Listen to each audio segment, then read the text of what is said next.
दोस्तों, मानव जीवन बहुत कठिनाइयों के बाद मिलता है और मानव जीवन जीना भी इतना आसान नहीं है। हर दिन मनुष्य के जीवन में तरह तरह की मुसीबतें आती रहती हैं और साथ ही उसका दिमाग कमजोर हो जाता है।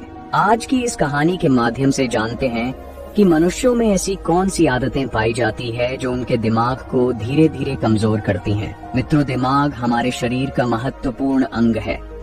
हमारे शरीर के अंदर होने वाली हर क्रियाएं मस्तिष्क से ही संचालित होती हैं। किसी घटना पर हम कोई भी सुझाव देते हैं तो वह केवल और केवल मस्तिष्क के ही कारण हो पाता है।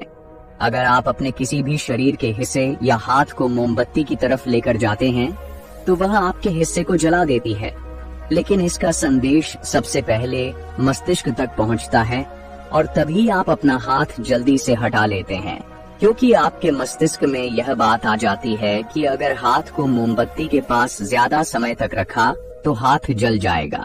यदि व्यक्ति का मस्तिष्क ठीक से काम न करे तो वह इस दुनिया में जीवन जीने के लायक भी नहीं रह सकेगा। सभी जीवित प्राणियों में मस्तिष्क जन्म से होता है और इसका विकास उम्र के साथ होता रहता है, लेकिन कई बार हमसे जीवन में कुछ ऐसी गलतियां या आदतें बन जाती हैं जो हमारे मस्तिष्क को कमजोर करती हैं, और इन आदतों के लिए कोई और नहीं बल्कि हम स्वयं जिम्मेदार होते हैं। दोस्तों, महात्मा बुद्ध की शिक्षा हर किसी के जीवन को नई दिशा दे सकती है। एक समय की बात है, महात्मा बुद्ध अपने कुछ शिष्यों के साथ यात्रा पर जा रहे थे। चलते चलते वे एक जंगल के में पहुंचे और अंधेरा होने लगा। महात्मा बुद्ध और उनके शिष्यों ने निर्णय लिया कि आज की रात वे यहीं पर बिताएंगे और कल सुबह होते ही आगे की यात्रा पर निकलेंगे। उन सभी शिष्यों में से बुद्ध के एक परम शिष्य भी थे जो कि कद में नाटे और बहुत भोले भाले थे। सभी शिष्यों में से इस शिष्य की आदत बिल्कुल अलग थी। जहां सभी लोग 7 से 8 घंटे की नींद लेते थे, यह महाशय केवल 3 घंटे ही सोते थे।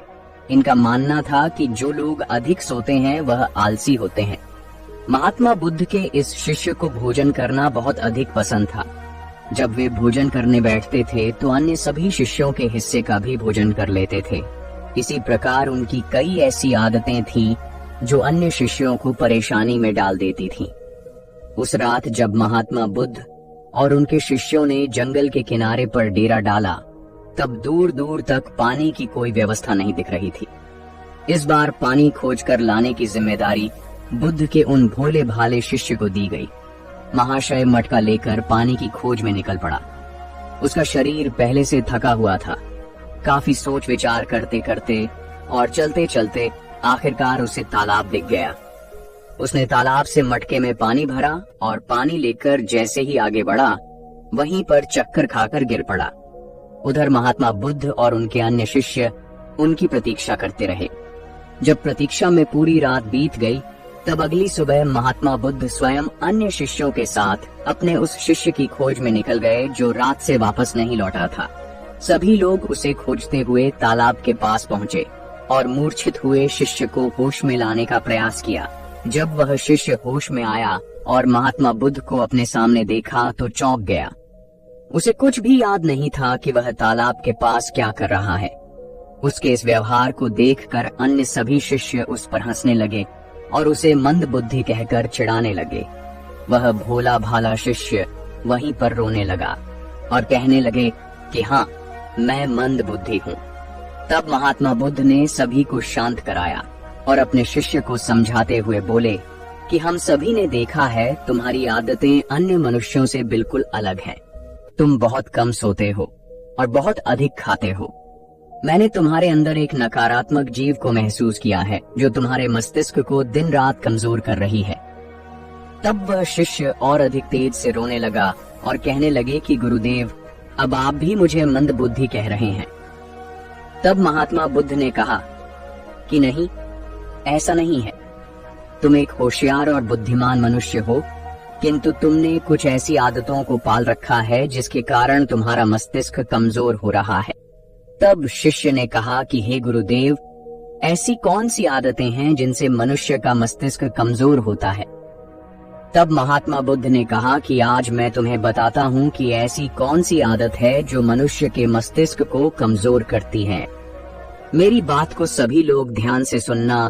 महात्मा बुद्ध ने बताना प्रारंभ किया। पहली आदत, नींद के महत्व को समझने में भूल करना। कई ऐसे व्यक्ति होते हैं जो नींद को गंभीरता से नहीं लेते हैं।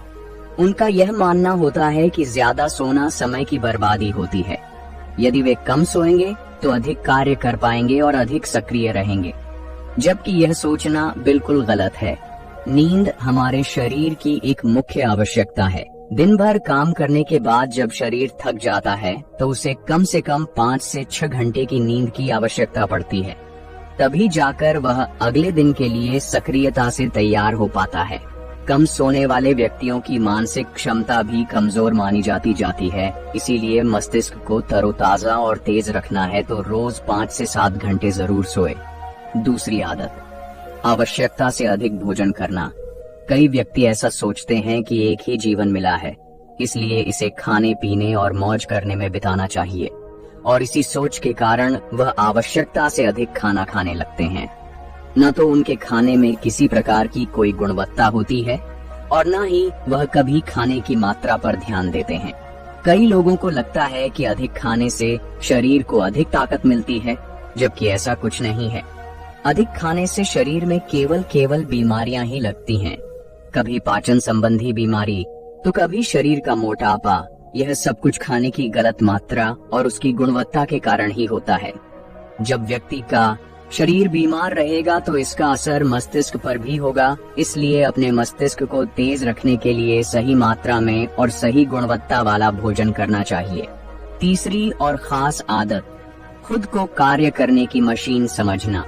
इस संसार में कई ऐसे व्यक्ति हैं जो दिन रात काम के पीछे भागते रहते हैं और इस बीच ना तो वे अपने शरीर को आराम देते हैं और ना ही कभी अपने परिवार को समय देते हैं। ऐसी आदतों से उनके जीवन में तनाव बढ़ जाता है और एक दिन ऐसी थकान हो जाती है कि फिर वह पहले के जितना सक्रिय नहीं हो पाते हैं। इसलिए अगर आप भी खुद को कार्य करने की मशीन समझ रहे हैं तो आप अपने शरीर को खराब करने के साथ साथ अपने दिमाग को भी खराब कर रहे हैं। इस आदत को आज ही खत्म करें और एक सामान्य जीवन जिए। जितनी आवश्यकता है उतना ही कार्य करें।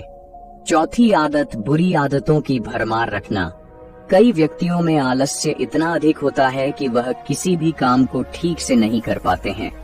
उनके शारीरिक और मानसिक शक्तियों में अक्सर कमजोरी पाई जाती है और इस कमजोरी का मुख्य कारण होती है उनकी गलत आदतें, काम को टालना, आवश्यकता से अधिक सोचना, बेकार की बातों पर चिंता करना।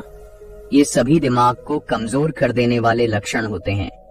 इसलिए यदि सही जीवन जीना है और दिमाग को तेज रखना है तो सबसे पहले अपनी बुरी आदतों को खत्म करें। पांचवी आदत, खुद की बुराई और कमजोरी देखना। कई बार व्यक्ति के सामने ऐसी परिस्थितियां आ जाती हैं जिनमें वह खुद को असहाय और कमजोर अवस्था में पाते हैं, लेकिन इस अवस्था से निकलने के स्थान पर वह स्वयं को ही कमजोर मानने लग जाते हैं। खुद की बुराई करना और खुद को कमजोर देखना इंसान की सबसे बड़ी गलती होती है। यह कार्य जीवन में कभी नहीं करना चाहिए, क्योंकि यह आपके जीवन की प्रगति में बाधा बनती है। इससे आपके मानसिक स्वास्थ्य को हानि पहुंचती है, आत्मविश्वास में कमी आती है। अपने दिमाग को तेज बनाए रखने के लिए खुद की बुराई कभी दूसरों के सामने नहीं करनी चाहिए, या स्वयं ही स्वयं की बुराई कभी नहीं करनी चाहिए। स्वयं को सकारात्मक बातें बोलनी चाहिए ताकि दिमाग सही दिशा में कार्य कर सके। छठी आदत, दिमाग में अतीत की नकारात्मक बातों को इकट्ठा रखना। कई बार व्यक्ति के जीवन में कुछ ऐसी अप्रिय घटनाएं हो जाती हैं जिन्हें वह चाहकर भी नहीं भुला पाते हैं, लेकिन एक सत्य यह भी है कि आप पीछे के समय में जाकर उस घटना को नहीं बदल सकते हैं। वह समय तो बीत चुका है और उसका जो भी प्रभाव आपके जीवन पर पड़ने वाला था वह पड़ चुका है। तो फिर दिमाग में अतीत की यादों को रखना कूड़ा इकट्ठा करने के समान ही होता है। जब अधिक कूड़ा इकट्ठा हो जाता है तो उसमें से बदबू आने लगती है और वह सड़ने लगते हैं। दिमाग के साथ भी कुछ ऐसा ही है। आप जितना अधिक पुरानी बातों को और नकारात्मक बातों को इकट्ठा रखेंगे वह आपको उतना ही अधिक परेशान करेगी। इसलिए जीवन में हमेशा आगे की ओर देखना चाहिए और पुरानी बातों से जितना जल्दी हो सके पीछा छुड़ाना चाहिए। सातवीं आदत, दूसरों से अधिक उम्मीदें रखना। संसार में एक से एक दयालु और सच्चे व्यक्ति हैं जिन्होंने सभी की सहायता की है, किंतु कई बार हम अपने आचरण के कारण दूसरों से भी आशाएं लगा लेते हैं कि वह भी हमारी सहायता करेंगे, और जब वह हमारी सहायता नहीं करते हैं तो हमें कष्ट पहुंचता है। इस संसार में कोई किसी का नहीं है, इसलिए दूसरों से आशाएं लगाना आज ही बंद कर दीजिए। कोई आपकी अपेक्षाओं को पूर्ण नहीं करने वाला है। यह आदत आपके दिमाग को कमजोर बनाती है। यदि अपेक्षाएं करनी है तो स्वयं से अपेक्षा करो ताकि जीवन में कुछ बड़ा कर सको। दूसरों से अपेक्षा तो केवल और केवल दुख ही देती है। 8वीं आदत, बुरे लोगों का साथ नहीं छोड़ पाना। हम सब अच्छी तरह से जानते हैं कि हमारे आसपास किस तरह के लोग रहते हैं और उनका हमारे जीवन पर क्या प्रभाव पड़ने वाला है। जब कभी आपको लगे कि किसी का साथ आपको नुकसान पहुंचा रहा है या आपके जीवन को प्रभावित कर रहा है, तो उसे वहीं पर समाप्त कर देना उचित होता है, क्योंकि बुरे लोग आपको कष्ट और नकारात्मकता के अलावा कुछ नहीं देने वाले हैं। ऐसे लोगों से दूरी बनाकर ही जीवन में सफलता पाई जा सकती है, किंतु कई बार ऐसा होता है कि वह हमारे करीबी होते हैं और हम चाहकर भी उनसे पीछा नहीं छुड़ा सकते। भले ही हम उन्हें अपने जीवन से निकाल नहीं सकते, लेकिन उनसे दूरी बनाकर अवश्य रह सकते हैं। बुरे लोग आपके दिमाग को प्रभावित करते हैं, इसलिए दिमाग को सही रखने के लिए ऐसे लोगों के संपर्क में बिल्कुल ना रहे। 9वीं आदत, स्वयं की गलतियों को अनदेखा करना। कई बार व्यक्ति से यदि कोई गलती हो जाए तो वह उसे पूरी तरह से अनदेखा करते हैं और जिम्मेदारी लेने से बचते हैं, जबकि यह आदत आपके जीवन को असफलता की ओर ले जाती है। कभी भी यदि आपसे गलती हो जाए तो उसे पूरे मन से स्वीकार कर लेना चाहिए, साथ ही क्षमा मांग लेनी चाहिए। इस संसार में पश्चाताप से बड़ी कोई क्षमा नहीं होती है। यदि गलती करने के बाद आपको सच्चे दिल से पश्चाताप है तो उसका पाप आपको कभी नहीं लगता। जो व्यक्ति जिम्मेदारी लेने से डर लड़ते हैं वह दिमाग से कमजोर होते हैं, जबकि सच्चाई के साथ सभी का सामना करने वाला व्यक्ति अधिक हिम्मती और दिमाग से तेज होता है। 10वीं आदत, अपनी असफलताओं के लिए दूसरों को जिम्मेदार मानना। सफलता और असफलता एक ही सिक्के की दो पहलू हैं। दोनों ही परिस्थितियों में हमें स्वयं इस बात का आकलन करना चाहिए कि यह सफलता या असफलता हमारे जीवन की महत्वपूर्ण घटना है और इसकी सारी जिम्मेदारी हमारी है। कई बार यदि हम किसी काम में असफल हो जाते हैं तो हम उसके लिए अपने माता पिता, गुरु इत्यादि को जिम्मेदार मानने लगते हैं। यह आदतें आपके दिमाग से कमजोर बनाती हैं। कभी भी अपनी असफलता के लिए दूसरों को जिम्मेदार नहीं बनाना चाहिए, बल्कि स्वयं की मेहनत पर विश्वास रखना चाहिए। इस प्रकार बुद्ध ने उस व्यक्ति को ऐसी आदतें बताई जो उसके दिमाग को दिन रात कमजोर कर रही थी।